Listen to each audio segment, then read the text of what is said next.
Welcome to the world of science fiction Neon's Alien. Don't forget to like, subscribe, and tap the notification bell so you never miss a new story from Neon's Alien universe. The twin suns of Jirella 9 burned hot over the wide stone arena. Tall mountains surrounded the academy, and sandstorms often swept across the horizon like living beasts. Inside the arena, alien warrior trainees stood in line. Their armor shone, silver, green, or black depending on their race. Their weapons were sharp, their eyes were full of pride. One of them, a tall female trainee with smooth gray skin and glowing blue eyes, stepped forward. Her name was Rilke Soren, and she was the top fighter of her class. She looked around at the other trainees and said boldly, "So this is the final test? I thought it would be harder." Some laughed, others stayed quiet. The instructors stood at the top level of the arena, silent. They wore dark robes and held control pads in their hands. "Step forward, Rilke," one instructor called. Rilke obeyed, smirking. "You are brave," the instructor said. "You have passed all tests of strength and skill." She nodded proudly. "Because I trained harder than anyone." "You are not afraid?" the instructor asked. "Afraid of what?" "Another duel? Another simulation?" The instructor looked at the others, then tapped his control pad. "This time," he said softly, "you face a forgotten kind of warrior." The crowd hushed. Metal doors on the far side of the arena creaked open. Dust rose. The air grew heavy. Tall figure stepped into the light. He wore armor, old, scratched, but strong. Black plates covered his chest and arms. A red visor glowed under his helmet. On his left shoulder was a symbol, a silver eagle holding a red sword. The crowd murmured. Rilke's smile faded a little. "Who is that?" she asked. The instructor's voice echoed. "That is a human." Gasps spread through the trainees. A real human? Impossible. They were wiped out. "I thought they were myths." Rilke narrowed her eyes. She had heard the stories too. Human warriors, once feared across the galaxy, disappeared after the Great Terran Wars. Some said they destroyed themselves. Others said they were too dangerous to be left free. But Rilke didn't believe in myths. She believed in facts. And right now, one of those myths was walking toward her. The human didn't speak. He stopped a few feet in front of her. His hands were relaxed. He had no weapon, just his armor and calm breath. Rilke raised her plasma blade. "Let's begin," she said. Still, the human didn't move. The instructor gave the signal. "Begin the duel." Rilke charged forward. She moved fast, trained for years in battle tactics, close combat, and energy fighting. Her strikes were sharp and clean, but the human stepped aside, dodging with almost no effort. She swung again. He ducked. A third strike. He turned and caught her arm in midair. With a small twist, he dropped her to the ground. The crowd gasped. Rilke rolled and got back up. She growled. "I wasn't ready." The human said nothing. This time she used her full strength. Her blade glowed. She attacked high, low, and sideways, faster than before. The human blocked every move with his bare hands. Then, in one smooth motion, he kicked her blade away, moved behind her, and held her in a tight arm lock, without hurting her. It was over. The silence in the arena was deep. The instructor raised his hand. "Enough." The human let go of Rilke and stepped back. She dropped to her knees, panting, shocked. He could have crushed her, but he didn't. After a few moments, she stood and stared at him. "What are you?" she asked. The human turned his head slightly, then walked back toward the exit, still without saying a word. The crowd was still frozen in place. The instructor looked at the trainees. "Lesson 1, he said. "Respect what you don't understand." Later, that evening, Rilke sat alone in her bunk, replaying the fight in her mind. She had faced beasts with 4 arms, machines with perfect reaction time, simulations of warlords, but nothing had moved like that man. No wasted energy, no emotion, just complete control. She opened her tablet and searched for one word. Human. The results were limited. Almost. Nothing. All files were restricted. Rilke frowned. Why would someone hide their past? Unless they were afraid of it. She closed her eyes. For the first time in years, she felt curious and a little afraid. Night fell over the training complex on Zarella 9. The twin suns were gone and cold winds moved across the rocky land. Inside the dormitory, most trainees were asleep or quietly discussing the day's matches. But Rilke couldn't rest. She lay in bed, staring at the ceiling, her hands clenched.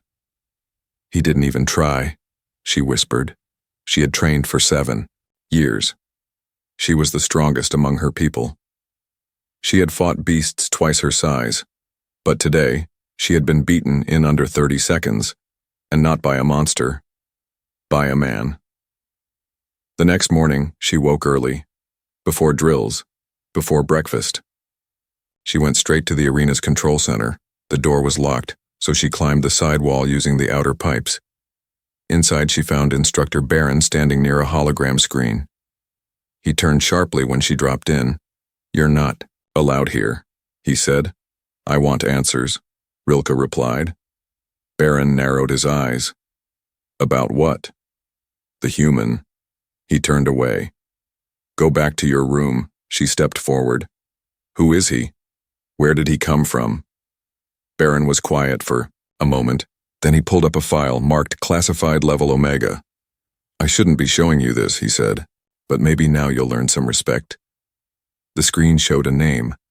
Sergeant Cale Ward, Terran Combat Unit 09, status, classified, dormant asset. The footage that followed made Rilke's eyes widen. Cale was in battle, on a burning space station, fighting over 10 enemies at once. No armor upgrades, just skill, speed, focus. She watched him leap through flames, drag a wounded soldier to safety, and then throw a knife across a corridor with perfect aim.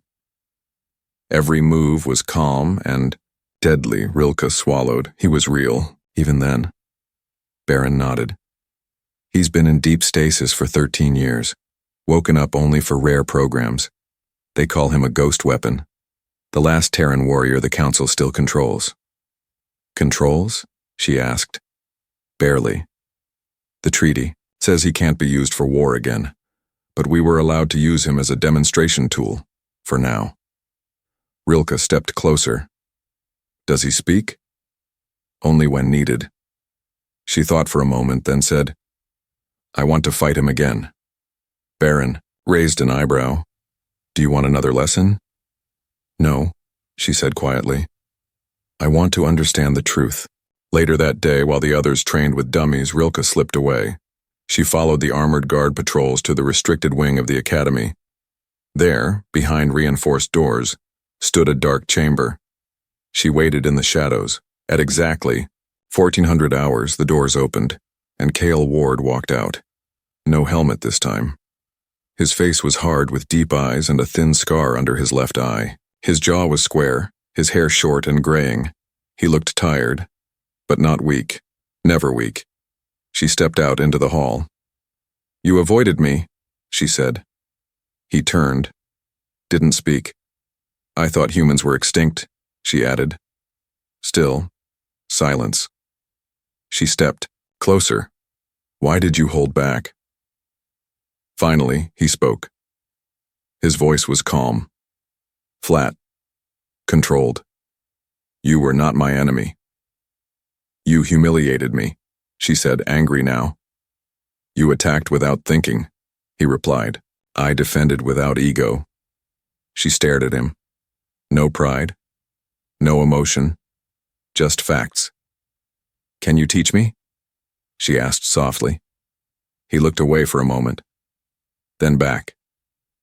I can show you, he said, but only if you're ready to lose more than a fight. What do you mean?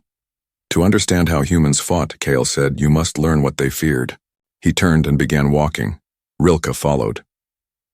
They crossed the base until they reached an old dome. One no trainee was allowed to enter. Inside was a long, dark room with relics on the wall, Terran blades, helmets, broken metals, and pictures of warriors with haunted eyes. Kale pointed to a photo. This man trained me. He died saving civilians from a burning carrier. Didn't care who they were, human or not. Rilke stared at the man. He looked ordinary, but Kale spoke of him like a giant. Humans didn't win because of muscles or weapons, Kale said. They won because they understood something others ignored. What? Pain, and how to carry it. Rilke stood in silence. No teacher had spoken to her like this. No one had shown her history like this. She looked at Kale again, not as a rival, but as a warrior with something she didn't have yet. Suddenly, a siren blared across the base. Emergency lights flashed red. Kyle turned sharply toward the door. Rilke asked, "What is it?" Kyle's eyes narrowed. "They're here. And they're not part of the program." The academy lockdown alarms rang loud and sharp across the desert sky. Trainees ran to their bunks. Instructors sealed doors. Combat drones hovered in place. But Kale Ward didn't run. He walked toward the outer gate, fast, silent, focused, and Rilke followed him. She didn't know why. Maybe it was curiosity. Maybe it was instinct. Or maybe for the first time she trusted someone more than she feared rules. Kale passed through a restricted gate. It opened for him automatically. Rilke stayed low behind the sand wall and climbed over silently. Beyond, the gate lay a wide, dry wasteland. Broken metal spires poked out of the ground like dead bones. The wind howled. The twin moons hung low. Kyle stopped beside a half-buried ship, rusted and split in two. He crouched and pressed a hidden switch. Near the engine wreck, a round hatch opened. A glowing screen lit up beneath the sand. Rilke's eyes widened. That's not Academy tech. It was old. Pre-war. Human design. She moved closer. Kyle spoke without turning. "You shouldn't be here." She stepped into the light. "You knew I'd follow." Kyle finally looked at her, his voice calm. "Maybe." Rilke pointed at the glowing console. "What is this place?" Kale answered. "A listening post, long range, human built, buried after the treaty, still active." "Why?" "To monitor the syndicate." Rilke's face tightened. "I thought the war ended." Kale's eyes darkened. "Wars don't end. They just go quiet." He tapped the console. A 3D map appeared. Red dots glowed across the region. One was blinking fast. "Close." Kale whispered, "They're here." Rilke took a step back. "You mean enemies?" Kale nodded. "Raiders, smugglers, or worse. They're moving toward the academy from the west side." She asked why. He looked at her, then said something that shook her more than any battle ever had. "They came for me." Suddenly, a shadow passed overhead, a small recon drone. Not Academy issue. It scanned the area with green light. Kale grabbed Rilke's shoulder and pulled her down behind wreckage. The drone passed. "Didn't see them," Rilke whispered. "If they catch us," Kale replied, "then we don't let them." He opened a hidden box under the sand. Inside was an old Terran weapon, compact, black, and deadly. He tossed a second one to Rilke. She held it awkwardly. "No safety switch?" she asked. Kyle said, "You are the safety." A loud boom echoed from the west. Rilke looked up. Flames rose near the academy's border wall. She gasped. "They started the attack." Kale stood straight. "Then we end it before it spreads." They ran back toward the academy under cover of darkness. But halfway there they saw them. Shadows moving through the dunes. "At least 15 raiders in dark armor," Rilke whispered. "They have better numbers." Kale's reply was cold. "They don't have better reasons." He moved first, like lightning. His weapon fired sharp blue bolts, striking 2 raiders down. Before they could react, Rilke moved next, copying his stance. She hit one. Missed another. Kale moved behind her, blocking a shot aimed at her chest. They fought like a unit. Kale didn't shout, didn't give orders. He just moved, and she moved with him, like instinct, like training that hadn't even happened yet. By the end, the sand was full of silence. Only 2 raiders crawled away. Kale let them go. Why not finish them? Rilke asked. Because they'll carry fear back faster than a corpse. As they approached the academy wall, more lights blinked, in the sky. Dropships, heavy and unmarked, hovered above. Kale said, "This wasn't a random raid." Rilke asked, "Then what was it?" He looked at her with the cold truth in his voice. It was a test. After the raid on the academy's border, everything changed, but no one talked about it. The instructors blamed it on a security drill. The council said it was a malfunction. The official report said no one was harmed, but Rilke knew better, and so did Kale Ward. They had fought together. They had killed together. But only Kale understood the real message behind the attack. Next morning, Rilke found him at the edge of the old training dome. He was sitting cross-legged in the sand, eyes closed. She stood quietly, unsure what to say. "You were late," he said without opening his eyes. She blinked. "I didn't know I was invited."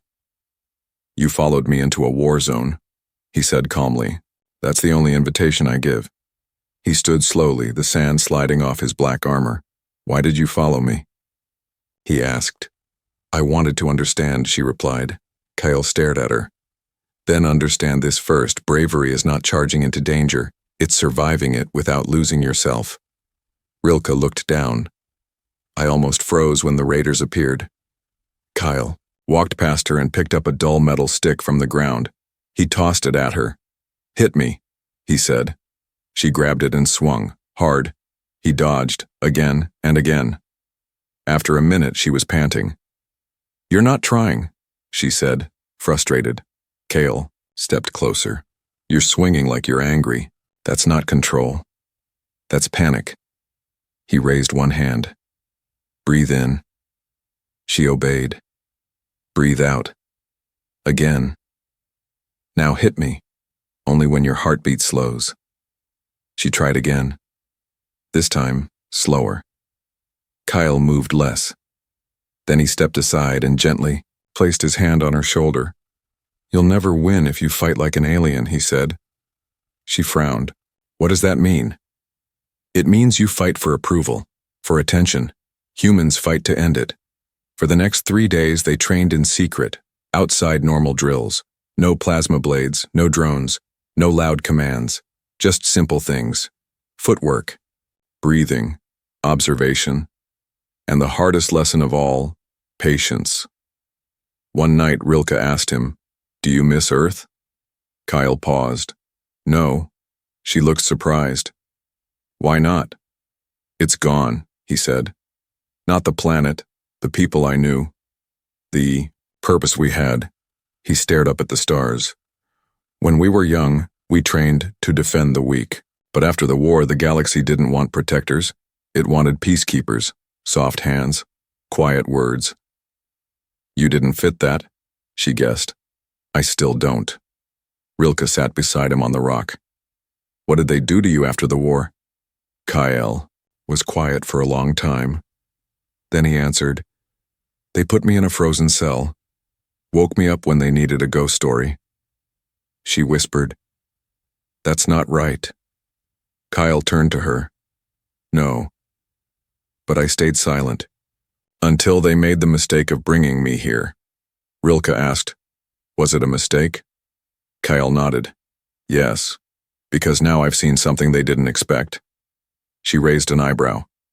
"What?" He looked at her deeply. "A student who still wants the truth." Later that night, Rilke received a secret message on her compad, encrypted, untraceable. A single line. "They're watching you now. Be careful who you trust." There was no name, but she knew it came from Kyle. The next day, during a combat lesson, Instructor Barron pulled her aside. "You've improved," he said. "Your stance, your timing, different." Rilke stayed still. Barron smiled faintly. Who's training you? No one, she lied. Is it the human? He asked. Rilke didn't respond. Baron's smile faded. Be careful. That one doesn't follow rules. And if you follow him too far, neither will you. Back at the training dome, Kale stood waiting. He held 2 wooden sticks. He tossed one to her. No more hesitation, he said. They fought hard this time, not to win, but to understand. Every strike taught her something. Every block made her sharper. Finally, Kale stopped. You're ready for the next lesson, he said. What is it? He pointed to the sky. Leadership. Because when they come again, I might not be there. She stepped back. You think they'll return? Kale nodded. I know they will, because they weren't here for me last time. He paused. They were here to see you. It began just after dawn. The suns had barely broken the horizon over Cirella 9. The sky was pale orange and the academy was quiet. Too quiet. Bird-like gliders circled above the cliffs. A warm wind blew across the courtyard. And then, the silence shattered. Boom. The western wall of the academy exploded inward. Fire rolled through the training yard. Sirens screamed. Trainees fell. Dust filled the air. Screams followed. Inside the dorms, Rilke jumped from her bunk, grabbing her combat vest. It's happening, she whispered. Kale was right. Across the hall, instructors barked orders. Code red, defensive positions. Get all cadets to safe zones. But Rilke didn't run to safety. She ran toward the storm. By the time she reached the courtyard, the academy was a battlefield. Strange black-armored troops moved through the smoke. They were fast, brutal, not raiders, well-trained, coordinated. Rilke ducked behind cover and fired a blaster at one of them. The shot missed. Another soldier spotted her, aimed, and that's when he appeared. Kale, out of the smoke like a ghost. He grabbed the soldier, slammed him into the wall, took the weapon, and kept moving without a word. Rilke ran after him. You said they'd return. Who are they? Kale answered through gritted teeth. Shadow Corps, private army, used by the syndicate. Why? Here? They want something, he said, pulling her into cover. Or someone, she looked at him. You think it's me? He didn't answer, and that told her everything. Explosions rocked the main tower. Instructors were overwhelmed. Drones dropped out of the sky like broken toys. Kale handed Rilke a tactical belt. You lead the students. Get them out. North Tunnel. What? About you? I'll hold them off. No, she said, shaking her head. I'm not running again. Kale stared at her, just for a moment, then nodded. Then fight like you're already dead. Together, they moved through the crumbling academy. Rilke called out to other trainees. Regroup here with me. Some followed, some froze. But she didn't wait. She took Kale's teachings and turned them into commands. Use low cover. Control your breathing. Protect each other. No one left behind. Kale watched her from behind broken glass. She wasn't just reacting anymore. She was leading. They reached the training dome. Inside, wounded cadets and scared students huddled together. One looked up at Rilke. We're going to die, aren't we? She knelt beside him. No, she said. Not while we're still breathing. Outside, the enemy brought in heavier weapons, walkers, flamers, even a stealth drone. Kyle stood at the broken archway. He didn't move.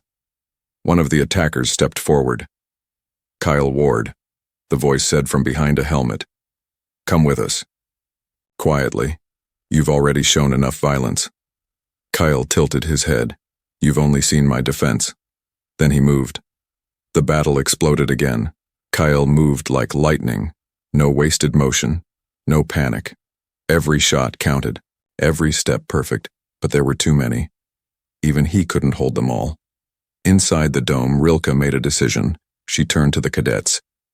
You stay here. Lock the doors. Then she ran back into the fire.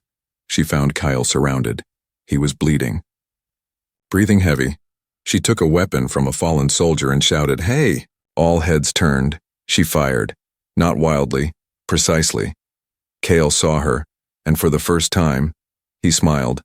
The two of them fought side by side again. This time, she wasn't behind him. She was with him. Her strikes were sharp, her mind clear. She remembered every lesson, every move, every choice, and the enemy. They began to fall back. Suddenly, a gunship hovered above the yard. A commander inside shouted, "This is not over. You've been marked." A flash bomb dropped. The ship vanished into the sky. Silence returned. Smoke rose. The academy was broken, but it still stood. Later, as medics treated the wounded and engineers began repairs, Rilke stood beside Kyle on the roof. He looked at the rising. "Sons, you saved them," he said. She shook her head. "No, we saved them." He nodded, then said, "But it's not done. They'll come again." She looked out over the desert. "Then we'll be ready." 3 nights after the academy attack, the skies over Cirella 9 were quiet again. Too quiet. The burned towers were patched. The walls stood tall once more. But something was missing. Cale Ward was gone. The second strike came fast. While others repaired walls and trained drills, Rilke and Cale were scouting the West Canyon, looking for signs of enemy return. That's when the sky broke open. 2 stealth ships descended without warning. Black, fast, silent, too quick for alarms. Kyle pushed Rilke behind a rock and charged alone. She fought beside him, but this time, they didn't come to kill. They came to take. She remembered it clearly. Cale surrounded. A net cannon. His visor cracked, his hands still fighting. Then, stun rounds. He fell. They carried him into the sky, and were gone. Now, Rilke stood before the Academy Council. "You have to send a rescue team," she demanded. Elder Trainer Vorik shook his head. "The council will not allow it." "Why?" "Because he's not one of us. He was alone, a relic. He is expendable." Rilke stepped forward, fists tight. "He trained us. He saved us. He gave us everything." Vorik stared back coldly. "And now he's a memory." That night Rilke didn't sleep. She stood on the old dome rooftop and stared at the stars. She remembered Cale's words. "Leadership begins when no one follows, and you go anyway." She opened her comm pad, sent a message to 3 trusted cadets. "Meet me at Dock Bay 6, midnight, come armed." By midnight, she stood beside a stolen transport ship. Garan, a silent fighter from the Stone Worlds, Lima, a sharp pilot from Sector Theta, and Zen, a medic in training with steady hands, arrived without question. "You said it was important," Lima said. Rilke nodded. They took Kyle. The 3 froze. Zen asked, "And the council?" Refused. Lima grinned. "Then it's our mission now." They took off in silence. No radio contact, no trace. Only coordinates Rilke had pulled from a damaged tracker Cale hid in his belt, a trick he taught her. The trail led them to a broken mining world on the edge of controlled space. Grave Point, 3-old. Dead. Perfect for hiding something or someone. The planet was gray, dry, and covered in rusting metal. Old mines stretched for miles. Acid clouds moved across the sky. They landed near a mountain of junk. From above, it looked abandoned. But Rilke saw movement. Heat signatures underground. "He's here," she said. "I can feel it." They moved in at night. Carefully. Silently. Through broken tunnels and metal halls filled with the smell of oil and fire. Inside, they found the prison. 1 hallway. 3 guards. Garan took out the first with a shock spear. Lima dropped the second with a quiet shot. Rilke grabbed the last one and whispered, "Where's the human?" He pointed with shaking fingers. "Sector 9. Deeper level. They're interrogating him." They ran. Through alarms. Through smoke. Through guards who didn't expect a rescue. When they reached the final door, Rilke blasted it open. And there he was. Kale, chained, bleeding, but alive. One eye swollen shut, one arm broken. But when he saw her, he smiled through blood. Took you long enough. Zen rushed forward to heal him. Kale waved him off. I can walk. No, you can't, Rilke said. He looked up at her. You disobeyed orders, she smiled. I learned from the best. They escaped through the mining tunnels. Guards chased them. Fire behind. Wind in their faces. At the extraction point, Lima shouted, Incoming ships! More syndicate gunships. Rilke looked at Kyle. He was barely standing. She stepped forward. I'll hold them, Kyle grunted. Like hell. He stood beside her. Together. Garen and Zen helped Kale board the ship. Rilke fired back as Lima lifted off. The sky was full of fire. But they escaped. Not just with Kale, but with proof the syndicate was back, and this time they were hunting the last human warrior for a reason. The ship flew silently over the silver clouds of Shirella 9. Inside, Kyle Ward lay still on the medbed. Bandages covered half his body. Tubes fed healing fluids into his arm. His visor lay on a table nearby, cracked, dusty, silent. Beside him sat Rilke, her armor scratched and boots muddy. She didn't speak. She just sat there, watching, waiting, remembering. Hours passed before Kale finally opened one eye. You made it back, he whispered. I said I would, Rilke replied softly. He smiled weakly. You were always stubborn. And you were always right, she said. About the syndicate, about the fight, about everything. Kyle looked around. No council guards, no cuffs. I didn't tell them, she said. Not yet. Smart, he muttered. They'd lock me up again. She leaned forward. They won't. Not if they know what we found.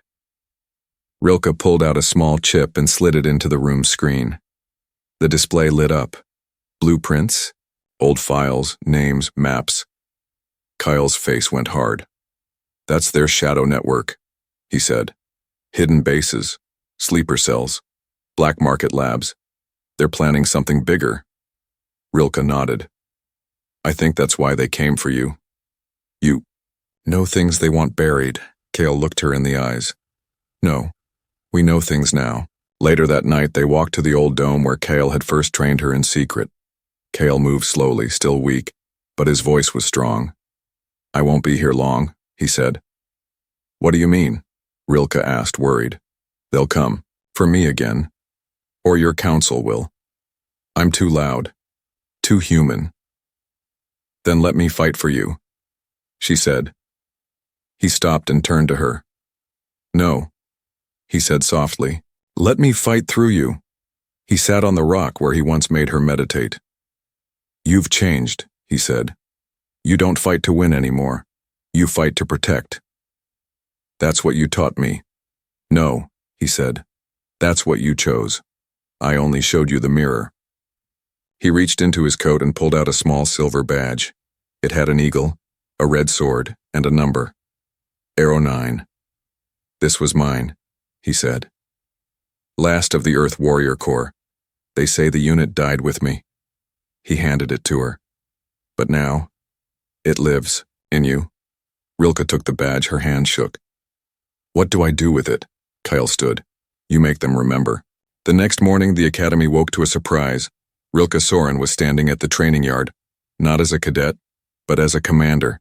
She gathered the new trainees, alien, human, mixed blood, unified purpose. She didn't shout. She spoke clearly. My name is Rilke. I was trained by a ghost, a man forgotten by history, a warrior who gave me everything. She held up the badge.